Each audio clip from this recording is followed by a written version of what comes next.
Myanmar is tradition-rich country, and she has a lot of folklores. Lots of children are listen those folklores as their bedtime story.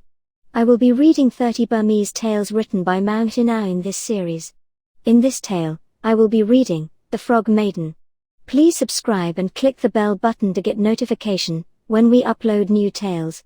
An old couple was childless, and the husband and the wife longed for a child.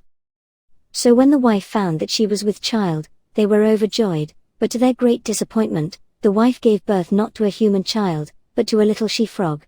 However, as the little frog spoke and behaved as a human child, not only the parents but also the neighbors came to love her and called her affectionately Little Miss Frog. Some years later the woman died, and the man decided to marry again. The woman he chose was a widow with 2 ugly daughters, and they were very jealous of Little Miss Frog's popularity with the neighbors. All 3 took a delight in ill-treating Little Miss Frog. One day the youngest of the king's 4 sons announced that he would perform the hair-washing ceremony on a certain date, and he invited all young ladies to join in the ceremony, as he would choose at the end of ceremony one of them to his princess. On the morning of the day the 2 ugly sisters dressed themselves in fine raiment, and with great hopes of chosen by the price. They started for the palace. Little Miss Frog after them, and pleaded, "Sisters, please let me come with you." The sisters laughed and said mockingly, "What, the little frog wants to come? The invitation is to young ladies and not to young frogs." Little Miss Frog walked along with them towards the palace, pleading for permission to come.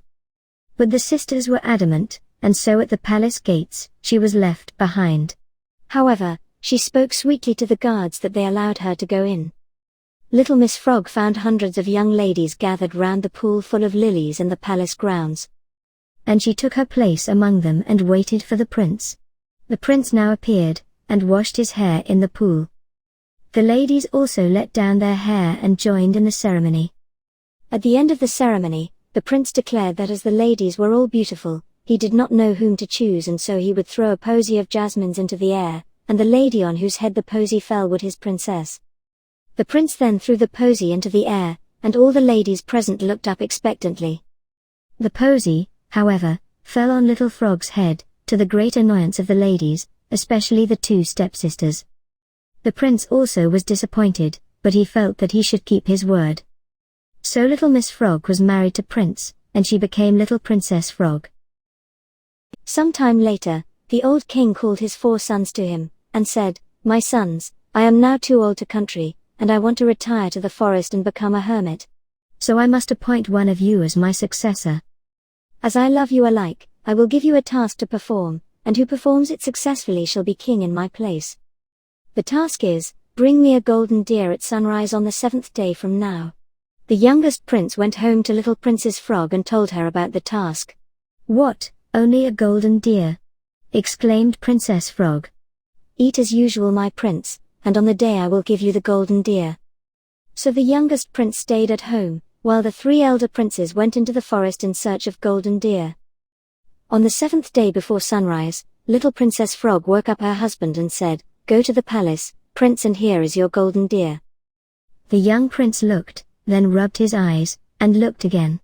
There was no mistake about it, the deer which Little Princess Frog was holding by a lead was really of pure gold. So he went to the palace, and to the great annoyance of the elder princes who brought ordinary deer, he was declared to the heir by the king. The elder princes, however, pleaded for a second chance, and the king reluctantly agreed. "Then perform this second task," said the king. "On the 7th day from now at sunrise, you must bring me the rice that never becomes stale, and the meat that is ever fresh." The youngest prince went home and told Princess Frog about the new task. "Don't you worry, sweet prince," said Princess Frog. "Eat as usual, sleep as usual, and on the appointed day I will give you the rice and meat." So the youngest prince stayed at home, while the 3 elder princes went in search of the rice and meat. On 7th day at sunrise, Little Princess Frog woke up her husband and said, "My lord, go to the palace now, and here is your rice and meat." The youngest prince took the rice and meat, and went to the palace, and to the great annoyance of the elder princes who brought only well-cooked rice and meat, he was again declared to the heir. But the 3 elder princes again pleaded for one more chance, and the king said, "This is positively the last task. On the 7th day from now at sunrise, bring me the most beautiful woman on this earth." "Ho ho!" said the three elder princes to themselves in great joy. "Our wives are very beautiful, and we will bring them. One of us is sure to be declared heir, and our good-for-nothing brother will be nowhere his time." The youngest prince overheard their remark, and felt sad, for his wife was a frog and ugly. When he reached home, he said to his wife, "Dear princess, I must go and look for the most beautiful woman on this earth. My brothers will bring their wives, for they are beautiful, but I will find who is more beautiful." "Don't you fret, my prince," replied Princess Frog. "Eat as usual, sleep as usual, and you can take me to the palace on the appointed day. Surely I shall be declared to be the most beautiful woman." The youngest prince looked at the princess in surprise, but he did not want to hurt her feelings, and he said gently, "All right, princess, I will take you with me on the appointed day." On the 7th day at dawn, little Princess Frog woke up the prince and said, "My lord, I must make myself beautiful. So please wait outside and call me when it is nearly time to go." The prince left the room as requested. After some moments, the prince shouted from outside, "Princess, it is time for us to go." "Please wait, my lord," replied the princess, "I am just powdering my face." After some moments the prince shouted, "Princess, we must go now." "All right, my lord," replied the princess, "please open the door for me." The prince thought to himself, perhaps, just as she was able to obtain the golden deer and the wonderful rice and meat, she is able to make herself beautiful, and he expectantly opened the door, but he was to little Princess Frog still a frog and as ugly as ever. However, so as not to hurt her feelings, the prince said nothing and took her along to the palace. When the prince entered the audience with his frog princess, the three elder princes with their wives were already there. The king had the prince in surprise and said, "Where is your beautiful maiden?"